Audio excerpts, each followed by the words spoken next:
श्री सदगुरु महाराज की जय। महर्षि में ही सत्संग सुधा सागर प्रवचन संख्या 183। सबसे पहले का पदार्थ कैसा है। प्यारी धर्मानुरागिनी जनता, मुझे यहाँ का आयोजन देखकर बड़ी प्रसन्नता हो रही है कि धर्म के अनुरागी लोग इस तरह शांत भाव से बैठकर सत्संग करते हैं। मैं सत्संग के विषय पर थोड़ा सा कहूँगा। सत्संग के विषय पर इसलिए कहूँगा कि मैं जहाँ जाता हूँ सत्संग की सेवा के लिए जाता हूँ और आपके बुलाने के अनुकूल मैं यहाँ भी सत्संग करने आता हूँ।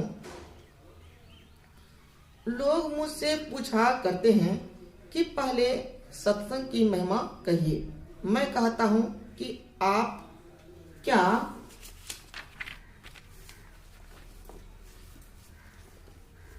क्या चाहते हैं।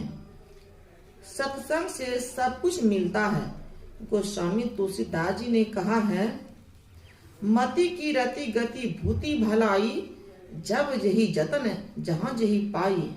सो जानब सत्संग प्रभाऊ, लोक वेद न आन उपाऊ। बहुत मजबूरी के साथ उन्होंने कहा है, मति बुद्धि सुबुद्धि कीर्ति यश गति मोक्ष भूति ऐश्वर्य भलाई भलपन, ये पांचों पदार्थ मिल जाएं तो और क्या उत्तम पदार्थ बाकी रह जाता है। ये सत्संग के प्रभाव से ही मिलते हैं।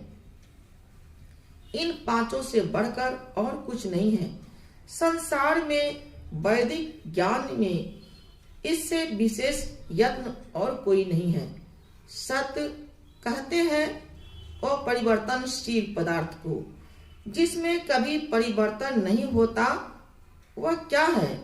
संसार में सब परिवर्तनशील है, लेकिन जिसका परिवर्तन नहीं होता, जिसका विनाश नहीं होता, वह क्या है। परमात्मा। परमात्मा के अतिरिक्त और कोई अपरिवर्तनशील पदार्थ नहीं है। उस सत्य के संग को सत्संग कहते हैं।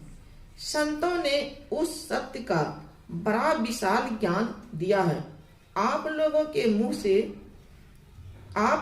मुंह में जब से कुछ बोल आया, तब से ही राम राम शिव शिव वह गुरु शक्ति माता आदि कहकर हम पुकारते हैं। जिसके घर में जो रिवाज है, किंतु उस सत्य के स्वरूप का निर्णय क्या है, बहुत पीछे हम लोग जानते हैं।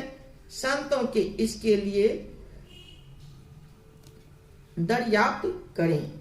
संत कबीर साहब कहते हैं, स्वरूप अखंडिति व्यापी चैतन्य सो चैतन्य, ऊंचे नीचे आगे पीछे दाहिनी बाएं अनन्य। बड़ा ते बड़ा छोटे छोटा, में ही ते सब लेखा।